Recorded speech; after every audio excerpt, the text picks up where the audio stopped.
This is the story of Final Fantasy XIV, A Realm Reborn, patch 2.1, A Realm Awoken. Now we left off at the end of 2.0, where the hero had just defeated Gaius from the Garlean Empire. 2.1 begins where the hero is talking to Minfilia at the Waking Sands.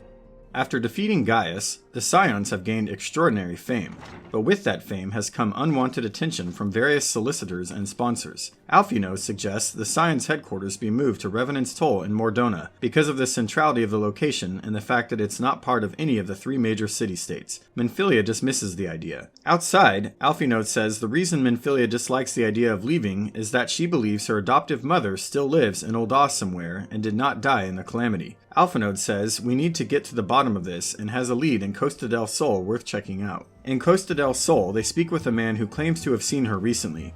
He doesn't have much useful to say, so the hero then asks around the Limsa area for more info. Both winemakers from the Company of Heroes banquet claim to have seen her and that she was heavily perfumed. Shamani says she just headed south recently. The hero gives chase.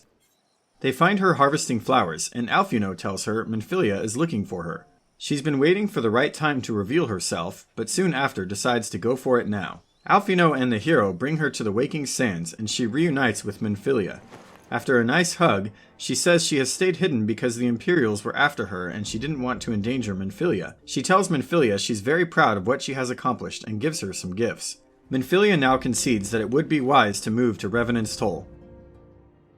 Later, Alphinaud brings emissaries to the Waking Sands to meet Minfilia and the hero. They are of course honored and thrilled to have the Scions headquartered in their city. Alphinaud negotiates contracts and works out the logistics of the move.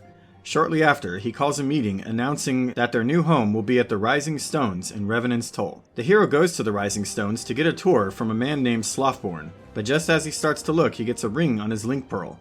It's Tataru, and she says he's needed at the Waking Sands urgently. Back at the Waking Sands, Urianger says etheric readings appear to show that a primal has been summoned near Gridania. In Gridania, the hero enters Kan-E-Senna's grove.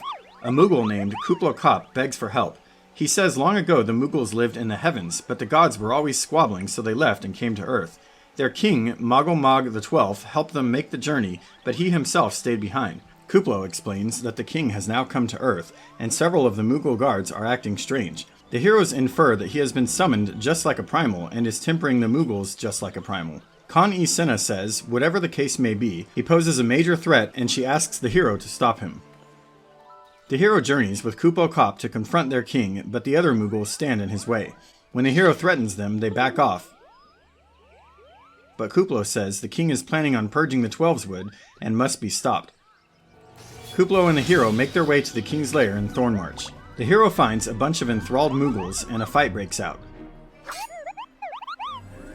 After a lengthy battle, he defeats them and King Moggle XII. Kuplo Kopp thanks the hero. The hero returns to report to Kan-E-Senna. She is glad to hear the good news. Ida and Papalimo are puzzled as they debate whether this king is in fact a primal. After looping Kuplo in the discussion, it's found that the Ascians taught the Moggles how to summon their king.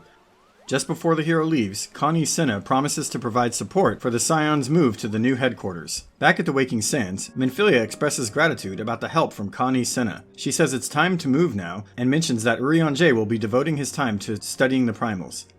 Moments later, as the hero is conversing with Urianger, they hear Minfilia scream and they run to check it out.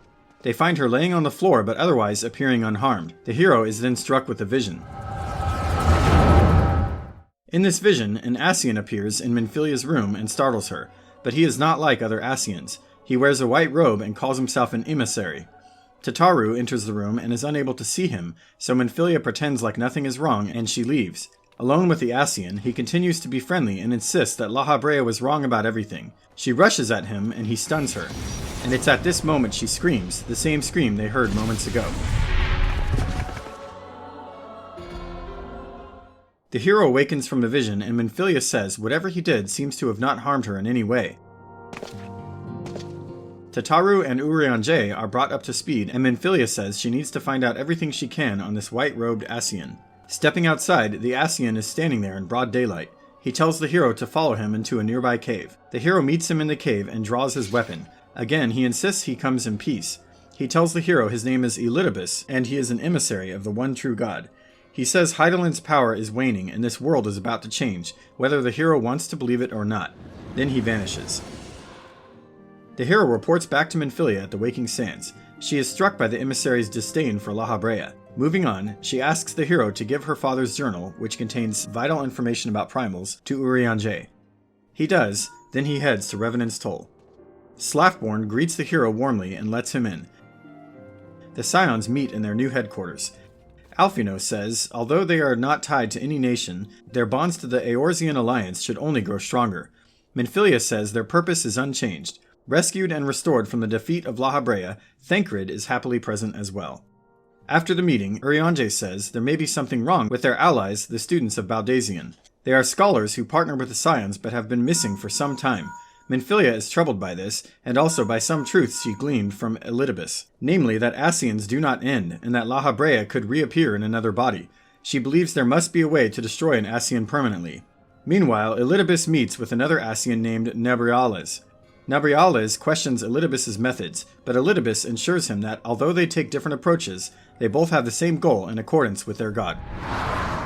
Hope you've enjoyed this video. If you want to see what happens next, check out the 2.2 story. See you next time.